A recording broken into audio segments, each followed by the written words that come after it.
संक्षिप्त मार्कंडेय पुराण। भारतवर्ष में भगवान कूर्म की स्थिति का वर्णन। कौष्टुकी जी ने कहा, भगवान, आपने मुझसे भारतवर्ष का भलीभांति वर्णन किया तथा वहाँ की नदियों, पर्वतों और जनपदों को भी बतलाया। इससे पहले आपने यह कहा था कि भारतवर्ष में भगवान श्री हरि कूर्म रूप से निवास करते हैं।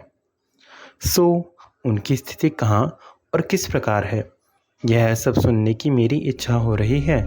कूर्म रूपी भगवान जनार्दन किस रूप में स्थित है, उनसे मनुष्यों के शुभ अशुभ की सूचना कैसे मिलती है, भगवान कूर्म का मुख कैसा है और उनके चरण कौन हैं, ये सारी बातें बताइए। मार्कंडेय जी बोले, ब्राह्मण, कूर्म रूपधारी भगवान श्री हरि 9 भेदों से युक्त इस भारतवर्ष को आक्रांत करके स्थित हैं। उनका मुख पूर्व दिशा की ओर है। उनके चारों ओर 9 भागों में विभक्त होकर संपूर्ण नक्षत्र और देश स्थित है। उन्हें बतलाता हूँ, सुनो। वेदी, मद्र, अरिमांडव्य, शाल्व, नीप, शक, उज्जीहान, घोष संख्य, खस, सारस्वत, मत्स्य, शूरसेन, माथुर, धर्माण्य, ज्योतिषिक, गौरग्रीव, गुणाश्मक, उद्वेहक, पांचाल, संकेत, कंक, मारुत, कालकोटी, पाखंड, पारियात्र निवासी, कापिंजल, कुरुबाह्य, उदुम्बर तथा गजाह्य, हस्तिनापुर आदि के मनुष्य भगवान कूर्म के मध्यभाग कटि प्रदेश में स्थित हैं।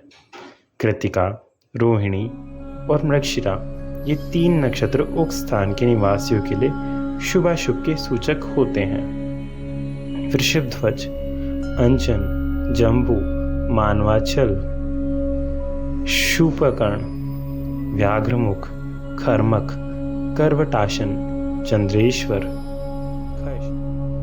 मगध, मैथिल, पौंड्र, वदंदुर, प्राज्योतिष, लोहित्य, सामुद्र, पुरुषादक, पूर्णोत्कट, भद्रगौर, उदयगिरी, काशी, मेखल, मुष्ट, ताम्रलिप्त, एक पादप, वर्धमान और कौशल ये देश कूर्म भगवान के मुख्य भाग में स्थित है।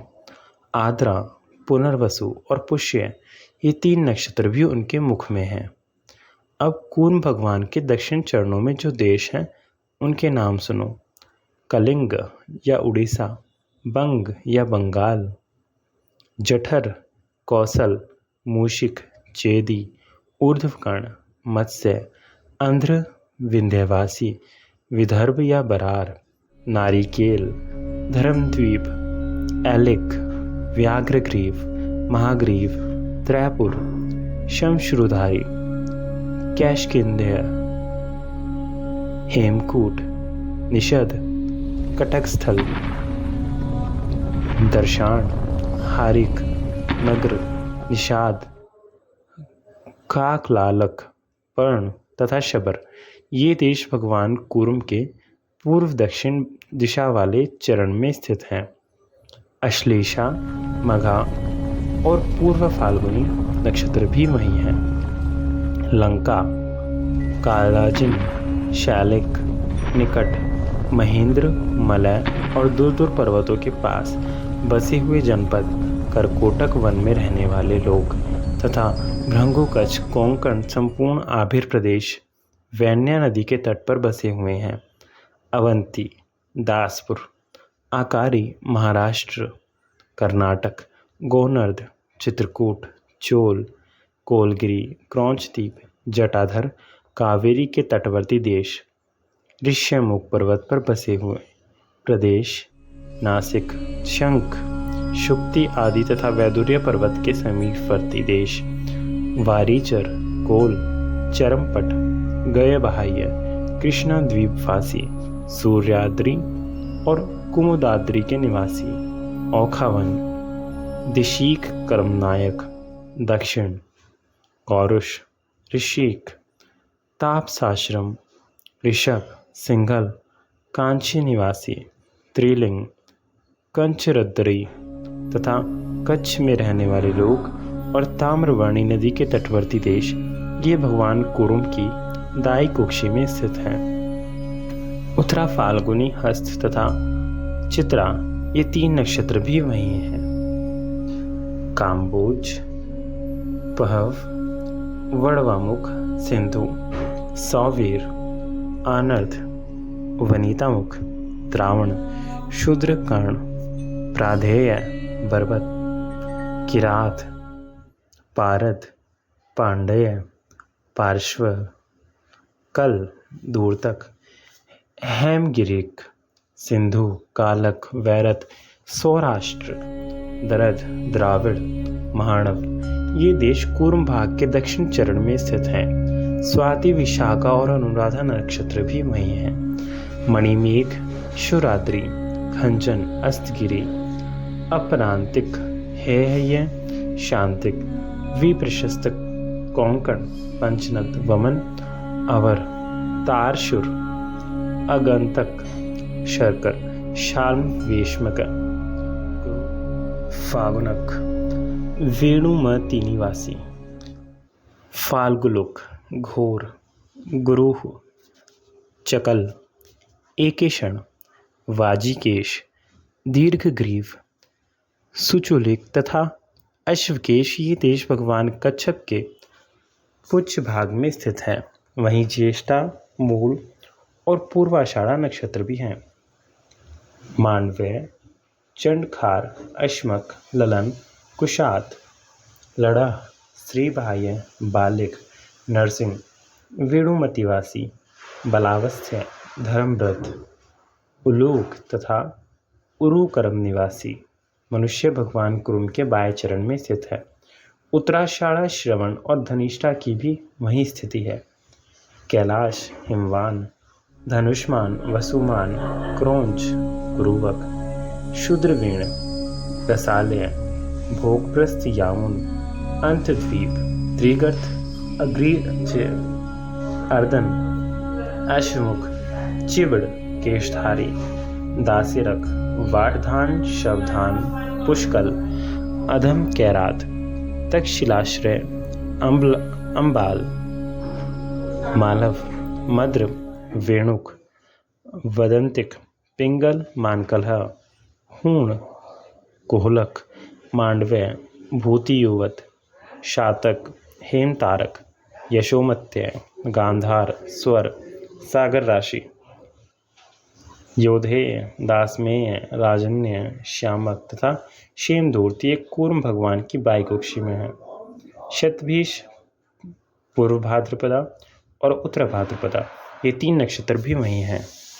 किन्नर राज्य, पशुपाल, कीचक, काश्मीरक, अभिसार्जन, द्रय, अंगण, कुरट, अन्नदारक, एकपाद, खश, घोष, स्वर्ग, भौम, अनवध, यवन, हेंग, चीर, प्रापण, त्रिनेत्र, पौरव तथा गंधर्व ये कच्छप भगवान के पूर्व उत्तर वाले चरण के आश्रित हैं। रेवती, अश्विनी और भरणी भी वहीं हैं। विप्रवर, उक्त देशों में क्रमशः यही नक्षत्र ऐसे हैं जिनके कारण मनुष्यों को पीड़ा होती है, अर्थात जब इनके साथ दुष्ट ग्रहों का योग होता है तो ये उनसे प्रभावित होकर प्रजा को कष्ट देते हैं, और उत्तम ग्रहों के योग होने पर ये मनुष्यों को अभ्युदय की प्राप्ति कराते हैं।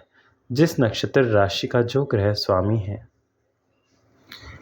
उसी के अशुभ भाव में रहने पर उस देश के लोगों को कष्ट होता है, और वही ग्रह जब उच्च स्थान में होता है तो शुभ फलों की प्राप्ति होती है। नक्षत्रों और ग्रहों से होने वाला शुभ अशुभ फल साधारणतः सब देशों में सभी मनुष्यों को प्राप्त होता है। यदि अपने नक्षत्र खराब हों अथवा जन्म के समय अशुभ स्थानों में पड़े हों तो मनुष्य को कष्ट भोगना पड़ता है। यह बात प्रत्येक के लिए सामान्य रूप से लागू होती है। इसी प्रकार यदि नक्षत्र और ग्रह अच्छे पड़े हों तो उसका फल शुभ होता है। पुण्यात्मा मनुष्यों के ग्रह यदि अशुभ स्थान में हो तो उन्हें द्रव्य, गोष्ठ, भृत्य, सुहृद, पुत्र एवं भार्या की हानि उठानी पड़ती है। यदि पुण्य थोड़ा है तो अपने शरीर पर भी भय आ सकता है। और जिन्होंने अधिक मात्रा में पाप ही पाप किए हैं, उन्हें तो सर्वत्र ही द्रव्य आदि तथा शरीर सभी की हानि उठानी पड़ती है। जो सर्वथा निष्पाप है, उन्हें ग्रह आदि से कभी कहीं भी भय नहीं है। नक्षत्र और ग्रह से प्राप्त शुभ अशुभ फल को मनुष्य कभी तो अकेले भोगता है और कभी कभी साधारणतः संपूर्ण दिशा, देश, जन समुदाय, राजा अथवा पुत्र के साथ भोगता है। जब ग्रह दूषित नहीं होते तो मनुष्य परस्पर अपनी रक्षा करते हैं और ग्रहों के दूषित हो जाने पर उन्हें शुभ फलों से वंचित होना पड़ता है।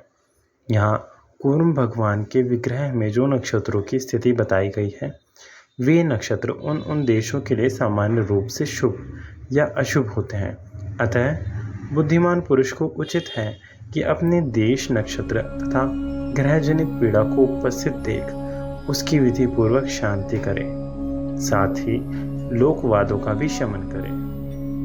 आकाश से देवताओं तथा दैत्य आदि के जो शत्रु पृथ्वी पर गिरते हैं, उन्हें लोक में लोकवाद कहा गया है। विद्वान पुरुष उन सब की शांति करे, लोकवादों की कभी भी उपेक्षा न करे, क्योंकि उनकी शांति करने से ही उनके द्वारा प्राप्त होने वाले भय का निवारण होता है। लोकवादों और ग्रहों के अनुकूल होने पर शुभ फल का उदय एवं पाप का नाश होता है तथा प्रतिकूल होने पर वे बुद्धि एवं धन आदि का भी नाश कर डालते हैं। अतः उनकी शांति के लिए द्रोह का त्याग तथा उपवास करें। देव स्थानों तथा देव वृक्षों को प्रणाम करना भी उत्तम माना गया है। जब होम, दान और स्नान करें तथा क्रोध को त्याग दें। विद्वान पुरुष किसी से भी द्रोह न करे, सब प्राणियों के प्रति मित्र भाव रखे, दुर्वचन ना कहे और बढ़ बढ़कर बातें ना बनावे।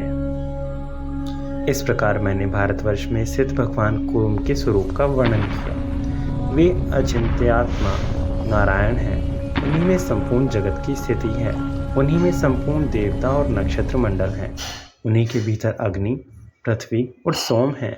मेष आदि 3 राशियां भगवान कूर्म के मध्य भाग कटी प्रदेश में हैं। मिथुन और कर्क मुख में स्थित हैं। पूर्व और दक्षिण वाले चरण में कर्क तथा सिंह हैं। सिंह, कन्या और तुला ये 3 राशियां उनकी कुक्षी में हैं। तुला और वृश्चिक दक्षिण पश्चिम वाले चरण में हैं। पृष्ठभाग में वृश्चिक और धनु स्थित है। वायव्य कोण वाले चरण में धनु, मकर और कुंभ है।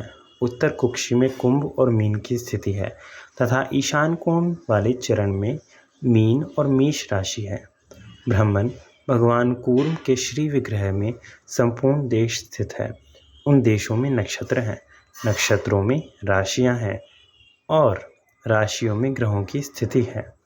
अतः ग्रह नक्षत्रों में पीड़ा होने पर देशों में भी पीड़ा होती है, ऐसा जानना चाहिए और इसकी शांति के लिए विधिवत स्नान करके दान, होम आदि का अनुष्ठान करना चाहिए।